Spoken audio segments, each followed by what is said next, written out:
They want to hide their secrets, and I just love digging away to find out what they don't want us to know. They say some people work hard to protect their secrets, and others can't resist digging until something hidden comes to the surface.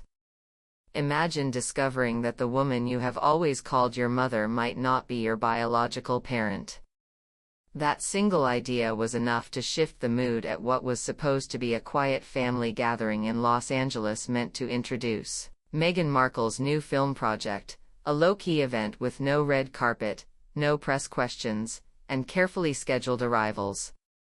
The evening began smoothly. Meghan arrived on time, delivered a brief speech focused on creativity and community work, and the audience listened politely. Doria Ragland sat in the front row, calm and silent, remaining in her seat throughout the program.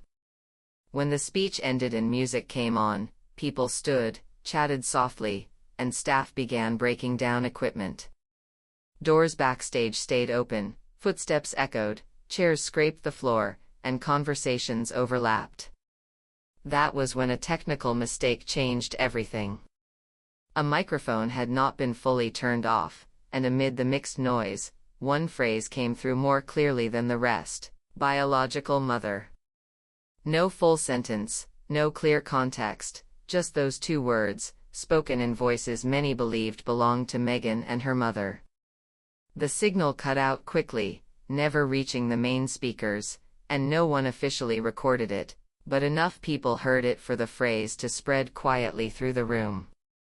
Candace Owens, known for closely following Meghan and Harry's public life, didn't hear the audio directly but learned about it from someone connected to the technical team as the event was ending. She asked one question about where it came from and then made a short comment that lingered in the air, suggesting that the woman being called a biological mother might not be Meghan's. She didn't raise her voice, didn't argue, didn't explain. The effect was immediate. Conversations stopped mid-sentence, guests began leaving earlier than planned, and the relaxed atmosphere dissolved.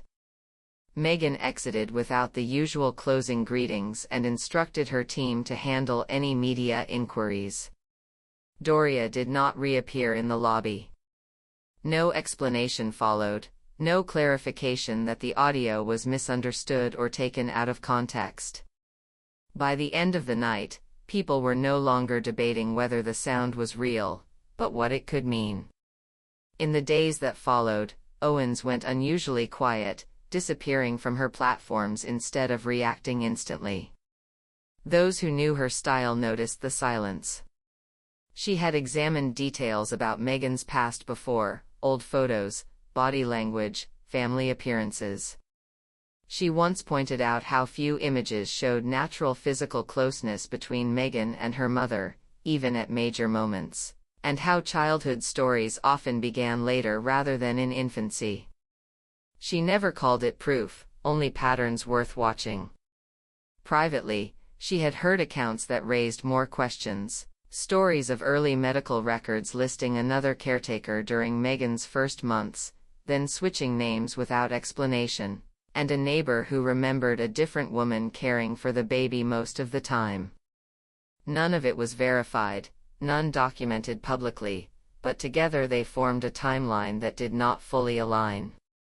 Meghan responded faster than many expected with a brief written statement sent through familiar media channels, saying she is the biological child of her mother and that the conversation was related to a project about reconnecting families, adding that suggestions otherwise were disrespectful and that legal action was being considered.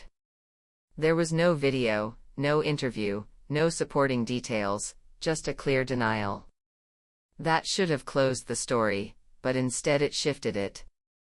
People noticed what wasn't said. Doria did not speak. No simple confirmation from her appeared. No document was shared to quiet the speculation. Meghan said nothing further, and her legal team advised silence while reviewing options. Then Owens reappeared in a small, closed online discussion with no promotion and no dramatic claims. She showed a single image said to come from the archive of an old charitable home, A faded black and white photograph of a woman holding a newborn, the faces unclear, the background indistinct. Beneath it were handwritten words, "My Meghan." Owens did not say who the woman was or who the baby was. She did not claim authenticity, did not draw conclusions, and did not allow downloads. The image spread anyway, copied, cropped, blurred, shared across platforms. Some said it meant nothing, others asked why such a photo would exist in that kind of archive. No one could verify it, and no one could dismiss it completely. Meghan's side stayed quiet until her lawyer released a short statement saying the material was fabricated and not credible, without specifying what part or how. There were no further explanations, no direct engagement with the image itself. With no clear answers, the story entered a new phase. It was no longer just whispers about an audio mishap or second-hand accounts. It was an object people could see, debate, and remember. Whether real or not, it became part of the conversation, and once something like that spreads, it is almost impossible to pull back. Days passed, Meghan remained out of sight, Doria did not speak, and no new information emerged. The questions lingered, not because anyone had proof, but because nothing arrived to fully settle them, leaving the story suspended, unresolved, and impossible to ignore. The days after the lawyer's brief statement passed without visible movement, but behind the scenes the silence was louder than any denial could have been. Media outlets did not rush to publish bold headlines, not because the story lacked intrigue, but because there was nothing concrete enough to anchor it. Editors hesitated, producers delayed, and commentators spoke carefully, using conditional language and raised eyebrows instead of accusations. Yet among private circles, group chats, and invitation-only discussions, the questions continued to grow. Silence, in this case, did not calm curiosity. It sharpened it. People began rewatching old interviews, not for what was said, but for what was skipped. Childhood memories jumped forward in time. Early family anecdotes felt carefully edited. Even the cadence of certain answers, the way stories began and ended, was dissected for meaning that may or may not have been there. What made the situation different from past rumors was the lack of emotional counterweight. Usually, when speculation touches family, there is a visible response, a shared image, a soft confirmation, something human that closes the gap. This time there was only formality. Legal phrasing. Distance. Meghan's schedule technically continued, but her presence became rare. When she appeared, it was brief, controlled, and tightly framed. No spontaneous moments. No casual remarks. Doria remained absent entirely, which only added another layer to the speculation. Supporters argued that privacy was being respected, that no one owed the public proof of anything. Critics countered that a simple shared confirmation would end the entire discussion instantly. Between those two positions, the story lived on. Candace Owens did not escalate. That restraint confused many. She did not repeat claims, did not release documents, did not narrate a grand theory. Instead, she let the public argue among themselves. In one private conversation later leaked in paraphrased form, she reportedly said that people reveal more through what they avoid than what they explain. That sentence alone was enough to restart discussion cycles. Analysts began charting timelines, not as accusations, but as exercises. When did certain records become public? When did others disappear? Why did some details repeat consistently while others never appeared at all? No one reached a conclusion, but the process itself became a form of engagement. Meanwhile, a different angle quietly emerged, less sensational but more complex. Several adoption and child welfare advocates pointed out that even if a child is raised by someone who is not their biological parent, It does not diminish the authenticity of that relationship. They questioned why the idea itself carried such explosive power. Why did the word biological carry so much weight in public perception? Why did it feel like a threat rather than a neutral fact? That discussion shifted the tone slightly. It reframed the story from scandal to cultural obsession, from secrecy to stigma. Some voices suggested that the real issue was not who gave birth, but why the possibility of a different origin felt dangerous. Still, the unanswered specifics kept resurfacing. The first 6 months. The caretaker listing. The handwritten note mentioned but never explained. None of it was verified, yet none of it was addressed directly either. The longer it went unanswered, the more each small detail gained symbolic weight. People began to say the story was no longer about Meghan at all, but about trust. About how public figures manage truth, privacy, and narrative. About how modern audiences interpret silence in an age where oversharing is the norm. Weeks later, an unexpected development quietly shifted attention again.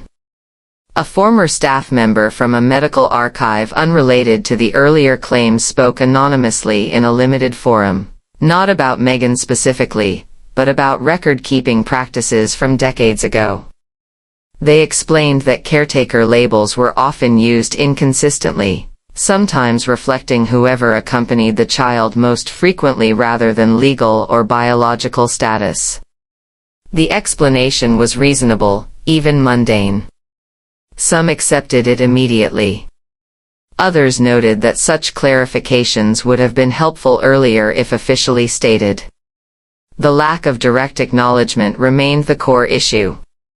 At the same time, a separate group began focusing on Thomas Markle's absence from the conversation. His silence was interpreted in multiple ways. Some saw it as avoidance. Others as protection. A few suggested he simply did not want to be pulled into another public cycle. The notebook note mentioned earlier became a point of fixation. What did it mean? Why was it written? Why was it never clarified? No one knew if it was real, exaggerated, or misunderstood.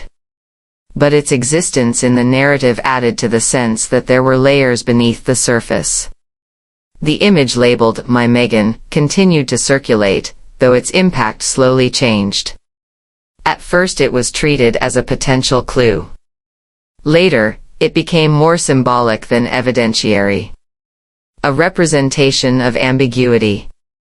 Some archivists weighed in, explaining that handwritten captions were often added later by caregivers, relatives, or staff, sometimes years after the photograph was taken.